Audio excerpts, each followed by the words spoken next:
الحمد لله رب العالمين الصلاة والسلام على خاتم النبيين وعلى آله وصحبه أجمعين أما بعد فأعوذ بالله من الشيطان الرجيم بسم الله الرحمن الرحيم قال الله تعالى في سورة الكهف قال ذلك ما كنا نبغي فرتضى على آثارهما قصصا فوجد عبدا من عبادنا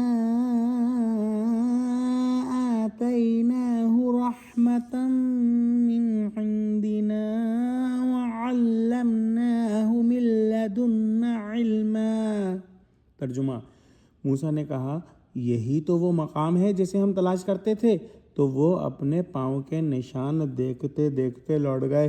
وہاں انہوں نے ہمارے بندوں میں سے ایک بندہ دیکھا جس کو ہم نے اپنے یہاں سے رحمت یعنی نبوت یا نعمت ولایت دی تھی اور اپنے پاس سے علم بخشا تھا۔ غالباً جس راستے پر وہ سفر کر رہے تھے وہ بنا ہوا نہ ہوگا، یعنی کوئی سڑک یا کوئی وہ باقاعدہ راستہ نہ ہوگا، اس لیے اپنے نقش قدم یعنی پاؤں کے نشان دیکھتے دیکھتے الٹے پاؤں پھرے کہ اسی عین مقام پر پہنچ جائیں جہاں پر مچھلی کھوئی تھی، کیونکہ وہی وہ مقام تھا جہاں پر حضرت موسیٰ علیہ السلام کو حضرت خضر سے ملنا تھا۔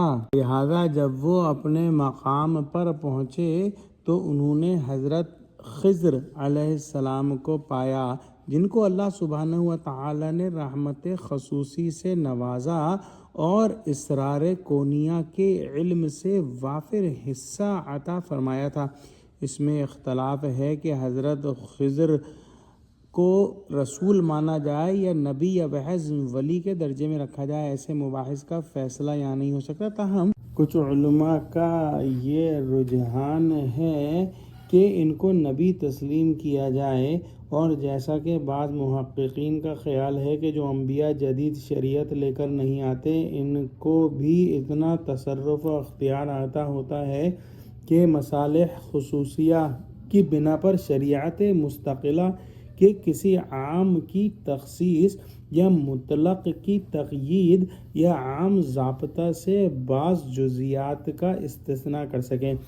اسی طرح جزئی تصرفات حضرت خضر کو بھی حاصل تھے، واللہ اعلم۔ بہرحال موسیٰ علیہ السلام خضر سے ملے۔ علیک سلیک کے بعد خضر نے پوچھا، موسیٰ آنے کا سبب بتلایا، اور ہم یہ تفصیلات اگلی آیات میں انشاءاللہ العزیز پڑھیں گے۔ دعا کرتے ہیں کہ اللہ سبحانہ و تعالی ہم کو قرآن کا فہم عطا فرما، ہم کو سچوں سے جوڑے، ہم کو صراط مستقیم پر قائم فرما دے۔ یا اللہ مسلمانوں کی مدد کر، مسلمانوں کو متحد فرما، آمین۔ وآخر دعوانا ان الحمد للہ رب العالمین۔ السلام علیکم ورحمۃ اللہ وبرکاتہ۔